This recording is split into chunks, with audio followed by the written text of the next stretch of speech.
Coast Guardsmen who went into the water to help in the point of a boat sinking, and suddenly they had some problems with the helicopter, right? And they couldn't bring them up that way, and he had to swim them to shore. Not only did he have to swim them to shore, he had to swim 3 separate guys to shore. So he ended up swimming more than a mile, not expecting to that day.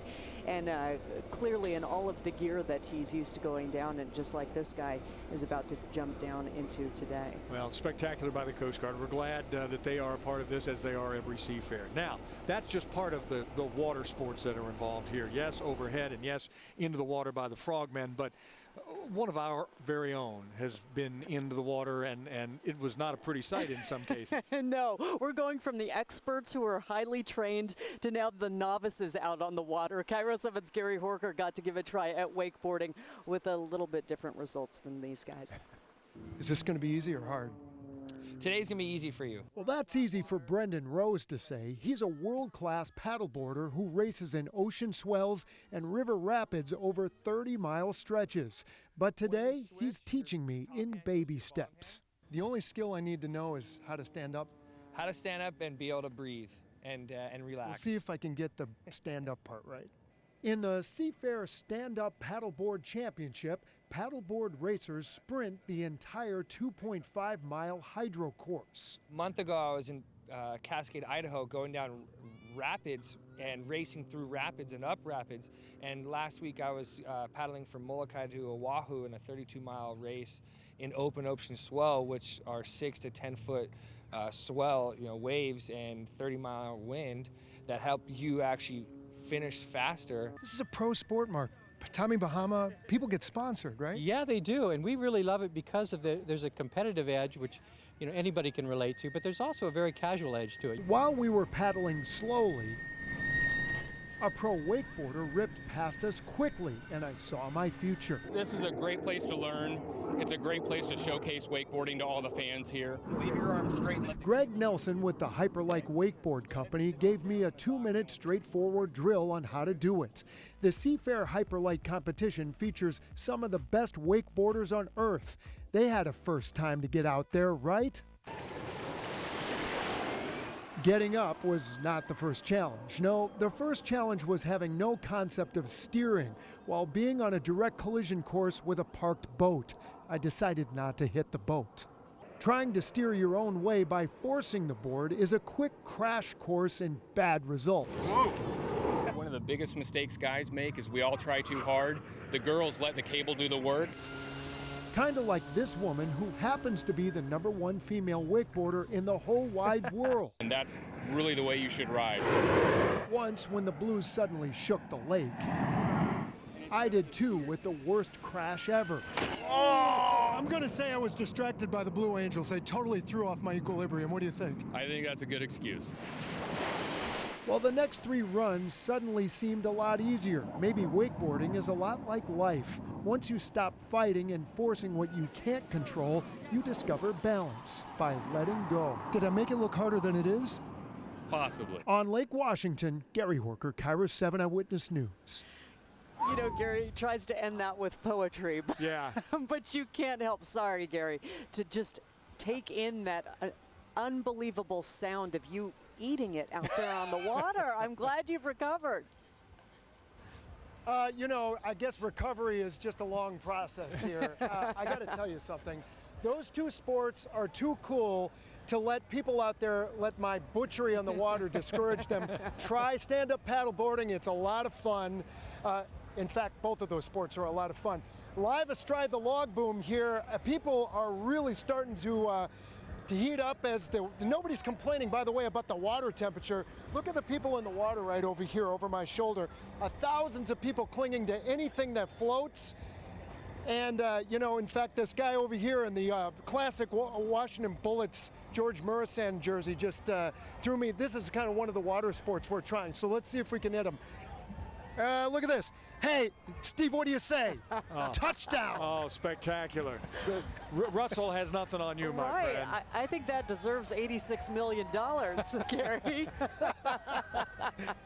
Thanks so much, Gary Horker, reporting live for us down there by the water and having a great time out there today. It is just too bad that he was saddled with that job. Yeah, He doesn't I appear to know. be enjoying it at all. Meantime, we have Hey, Cruz. What? Rabel gave you Oh, okay. Rabel gave you. Yeah, let's cut off the That's right. volume I'm there. liable to get dissed in that somewhere. So we have crews spread out all over the area here. And in Genesee Park, and our Jesse Jones has been greeting people as they come in. Have you been listening? Have people come to you with questions and problems, Jesse?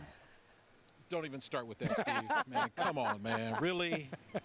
I'm out here and enjoying myself. But yes, people are coming to me and talking to me. It's great. You know, this is my first Seafair in 33 years. I came here with my buddy Mike Halseth.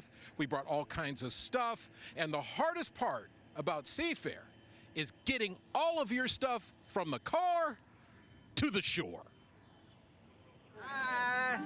The key to getting a spot at Seafair is first getting in. For the Bakers, well, this all fell flat when they lost a wheel on their wagon. What are you going to do now? I'll just do my best to carry this tightrope here. Yep. Dad, don't be too hard on him. Oh, I won't. He's a good kid, except for his driving. Now, once you've found your spot, you have to get it up and running, even if that means using duct tape. A little frustrated. Oh, we're just still waking up too, you know. Finally, once you have found your territory, you must defend it. This is the highest level of security I've seen yet. You have like the stakes, you have like a barricade here, the bungee cord breakdown. This is, am I allowed in? Absolutely. Just decided that we have a nice area for all of our friends to be able to come in. We take the sacrifice and get up early and be able to come and make it so that all of our friends will have a nice place. They bring the food, though. That's all that matters, is that they're bringing the food. Now, Steve, you were telling me, are people coming up to me and saying hi? Well, here's the great part. I get to go to them and ask for food. Oh. And you know I'm on it. Yes, you are, my Steve and friend. Monique, I ain't get like this just by not trying. Hopefully the worst question or toughest question is SPF 30 or 50 today. How about we give you the day off, Jesse? Oh, no, 30 or 50? No, it'll be 30 or 50 burgers or hot dogs. That's Okay. what I'm talking about. That's all right, too. Thanks a lot, Be Jesse. good, guys. It is time now for more awards in the Graham Trucking Seafair Cup. Here is the winner of the F1 Racing Heat 2. We're here with the winner for Heat 2 in the F1 Prop Tour Graham Trucking Cup. Here to present the award for Heat 2 is Qua from Pinky's Kitchen. Qua? Hi, I'm Qua from Pinky's Kitchen. I'd like to congratulate Terry Rinker and the Amtro team for winning Heat 2 of the USF1 Powerboat Tour Race. Congratulations to Terry for winning Heat 2. Thanks. Nice job, you guys. Okay, let's get back out live racing on the water today. Boats are out on the water for Heat 2A and the unlimited prize for our the ultimate prize for unlimited hydroplane racing, the Seafair Cup. You will see it all live next on Cairo 7 and CairoTV.com. You're watching the 2015 Albert Lee Appliance Seafair Cup, presented by Ford of Kirkland, your official dealer of Seafair on Cairo 7. This is a full-service consumer stop. It's not just about confronting the bad guy. It's giving you the education so you're not in that spot in the first place. See, we're all in this together. You got a problem, and you need somebody to call. I'm here to give you and your family the financial information and backup you deserve. At the end of the day, I want to make sure you and your family make the best financial decisions. That's why I'm here. Watch Jesse Jones on his new home, Cairo 7 Eyewitness News.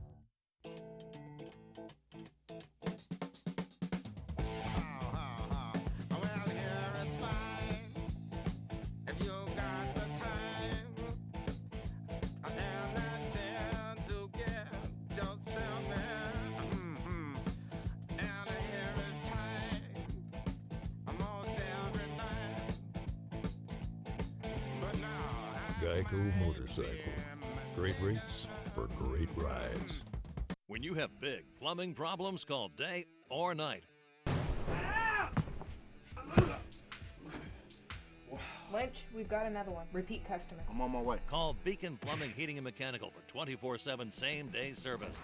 Oh, thank you so much. Come on in. Look at this mess you done made. Thank you, Beast. Oh, this is amazing. For all your plumbing, heating, sewer, and electrical needs 24/7, call Sienna's winning team and go beast mode on your plumbing problem. Hey, wait. Stop freaking. Call Beacon.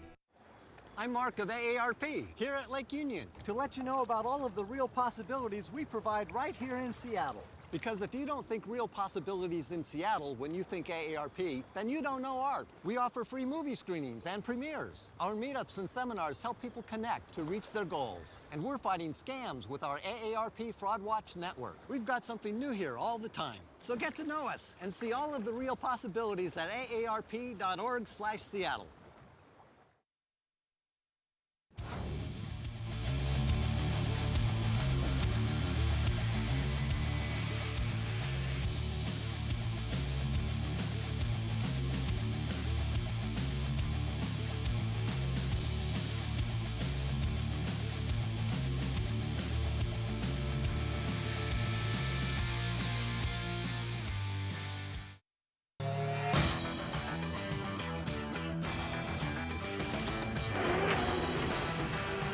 How about some live racing? How about some unlimited hydroplanes? This is Heat 2A of boat racing for the Albert Lee Appliance Seafair Cup, and here those boats are.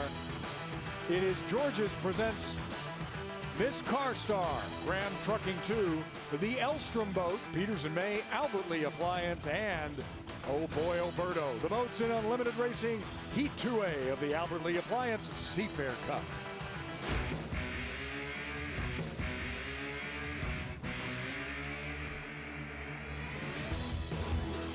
Heat 2A of the Albert Lee Appliance Seafair Cup is presented by Electrolux Frigidaire and is presented for Seafair by Tulalip Resort Casino. Taking a look out at the course, and the Alberto's already on the water. The starter clock, we've got a little more than 4 minutes before they're racing. That starter clock brought to you by J.P. Morgan Chase, a proud sponsor of Seafair. Chase, making it easy for your personal and business banking needs to start and run strong. There are those conditions, and the weather, well, the sun is starting to come out, the clouds are going away, the temperature is rising, and the winds are picking up just a little bit here along the shores of Lake Washington. Here are the drivers in this Heat 2A.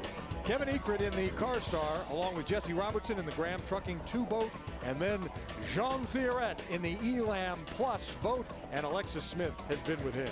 Yeah, they just took off from the dock here. Now, if I'm being completely honest, these guys weren't all that happy with their first heat. They were expecting to win. Of course, they came in second place, even with the fastest qualifying boat on Friday. So they said they brought out the big guns. They've got their top equipment installed.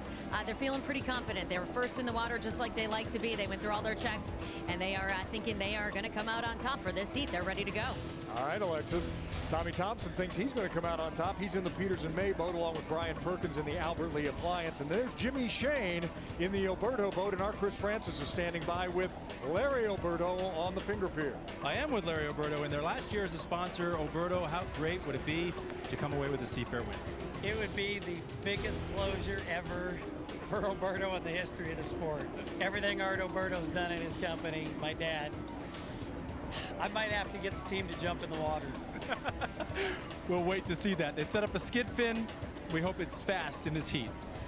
Art Alberto, 88 years young, and this may very well be the last year of Alberto racing. We will wait to see if that's the case. We are live around the world on KairoTV.com, and now here's the voice of unlimited hydroplane racing, Mr. Mark Allen. Thank you, Steve. We're at 2 minutes and 15 seconds. Everybody's still milling around. We got boats all over the race course. Chip, Larry Alberto said something about setting up the skid fin. They can change that, obviously not while they're running, but they can change the angle, do a little bit. I just want to jump in real quick. I've just talked to an official. The 96 boat, we may have a penalty. They're checking it. They think he might have hit a buoy already. So that's already not the best of luck for Jean Thierret. You know, we talked at the beginning of the day, Mark, about being aggressive and, you know, being cautious. And he lost the Gold Cup last week for missing a buoy. He may have been called before the race even started for hitting a buoy. Well, that's just horrible. I'm looking over the race course to see if any of the buoys are noticeably missing, but and that's the rule. You can hit the buoy, you can't dislodge the buoy. And so far, it's not dislodged. That's what I'm being told by the officials. So perhaps so far, so good, and we may get this thing run without a penalty. Well, we are looking at Jean Theoret as he comes down the straightaway, 1 minute and 8 seconds. He doesn't have a buoy hanging from the sponsor. That's a good. I've done that sometimes. It's not good when you bring the buoy back to the dock. Everybody's starting to form up down in the south turn at 54 seconds. And we've got one guy cutting through the infield. Can't see exactly. That is Tommy Thompson, who is coming through the infield. And he'll try to sneak into lane number 1, but Theoret's just a little bit ahead of him. He's got to pass 2 buoys before that. Okay, we're going to take a quick look. There's the buoy. Ooh, he hit it. Wait a minute. 2 of them. I mean, to me, it looked like they were dislodged. He destroyed that one, and the other one went up over the bow. That's going to be interesting because it looked dislodged to me. But here we go. 20 seconds to the start. So we are coming up in the north turn. We've got the entire field. It looks like Theoret will be on the inside. Jesse Robertson in the grand. No, that's the Oberto in the lane number 2. Lane 3 is Tommy Thompson, and it will be Kevin Ekert in lane number 4. Brian Perkins out in lane number 5. He's outside everybody. Looks like everybody's legal to me. And this is going to be a great race with Theoret in the white boat on the inside, Jimmy Shane in the Oberto on the outside. These are pretty evenly matched boats. Again, we don't know if Theoret hit a buoy and is disqualified, but we'll stay on top of that. Take a look at that as they walk the boats up the back stretch. And looking from the wing, we've got Jimmy Shane on the right-hand side. This is John Theoret in the 96 we were watching. He gets the boat a little high in the air as they're halfway up the back stretch. Lap number 1. We go 3 times around. You know, that shot that Cairo brought you there, that is the first time I have ever seen that shot live. That is spectacular. I think he hit another buoy just now. Oh my gosh. Coming around. This has been the year of the buoy. I don't know how you say buoy in French, but he hit a lot of buoy.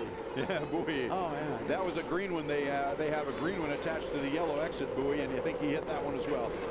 Jimmy Shane out in front at this point, but he's got John Theoret right beside him, lap number 2. We go 3 times around. Got through that turn quickly and safely, and Theoret has actually he got into his water. Into the rooster tail, yes. Yeah. Absolutely. Had to back off, otherwise. Okay, boy, this is just a wonderful shot. What happened was he got this sponson right there. He got that into this rooster tail right there. And when that happens, it just lifts that sponson up and can't put the boat upside down. Because the boat doesn't know the difference between the surface of the lake and the rooster tail. It thinks it's all the same water. Exactly. Jimmy Shane coming off the turn. And he will take first place.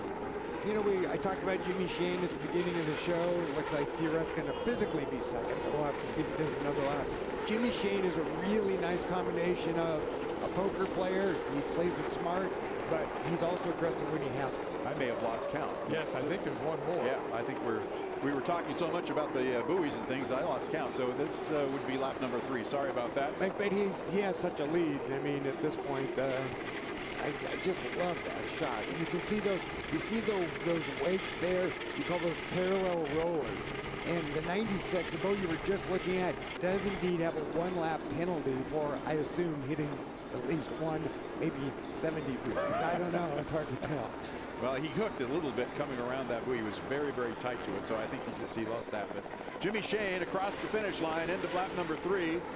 And he will be your winner of Heat 2A, the Oberto. There's the checkered flag. Thank you, guys. But not for Theoret. They did not give the checkered flag to Theoret, so he's going to do another lap. Second place is Jesse Robertson in the Graham Trucking 2. And Brian Perkins is going to be third. 4th across the line, but 3rd on the lake.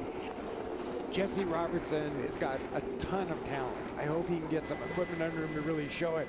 You know, hitting buoys like that can shake your confidence. And I'm sure like football, Steve, confidence is everything. Well, it really is, and you have to be prepared for all outcomes out there. But again, that's one of those things that with an experienced driver you don't expect to happen. Now, we don't know if he was squeezed down by those buoys or not. Didn't look like it. It did not look at it. Here's a couple of replays of just exactly what happened to Jean Theoret. Let's see if we can count. Okay, he's clean. See, he almost hooked the boat right there. Yeah. And now his line is wrong. Right. Okay, there's the green buoy. So there's one. But the rule is, okay, this is a different buoy. Now, that one he hit square. And I was just going to say the rule, Mark, as you know, is you can touch the buoy. You can move the buoy, but you can't make it so it's no longer a marker. Well, he destroyed that one. Yeah, okay, well, watch this one shot. coming up. That is just, you know, my hat's off to the Cairo technical staff, because that is an amazing shot. It was the orange buoy that we saw there that caused him to get the one-lap penalty. He actually hit it and came inside of it. And destroyed it. And knocked it asunder, as they say. So they'll be checking the courts out to make sure everything. What was that? What did he do? They knocked it asunder. Don't worry about it. It's a literary term, Chip. I'm writing that one down. Meantime, it's been a long weekend so far, and we got a lot of racing yet to go. A long weekend for Mr. Theoret and the Elam Plus boat. You know, 2 weeks, he lost the biggest race of the year last week by going inside of a buoy. He didn't hit it. He went to the wrong side of it. Now he's lost a bunch of points that is really important for the national championship for running over one. And it didn't look like there was any reason for him to hit it. He had nobody near him. Maybe, like you said, Mark, maybe he actually hooked the boat, but there's really no reason to hook the boat right there. Meantime, the story now is Alberto. They've got a couple of first-place finishes here so far this weekend. I told you, he's a poker player when he's got to be a poker player. He doesn't make mistakes, but when the gunfight breaks out, he's ready. So he's a real deal. Jimmy Shane, the Alberto boat is pulling up to its finger pier here shortly as we're watching the Elam boat come in as well. Our Chris Francis is standing by. He's already waiting. In fact, he'll be getting Jimmy Shane as he climbs out of the boat. There, the crew is pulling it in toward the finger pier, and Shane is disconnecting. As we'll talk to Chip about that too. All of the safety equipment that those drivers wear inside that cockpit to make sure they're safe and sound. But I wonder how you say "oops" in French. Well, oops is sort of like buoy. I think they mean the same thing in French and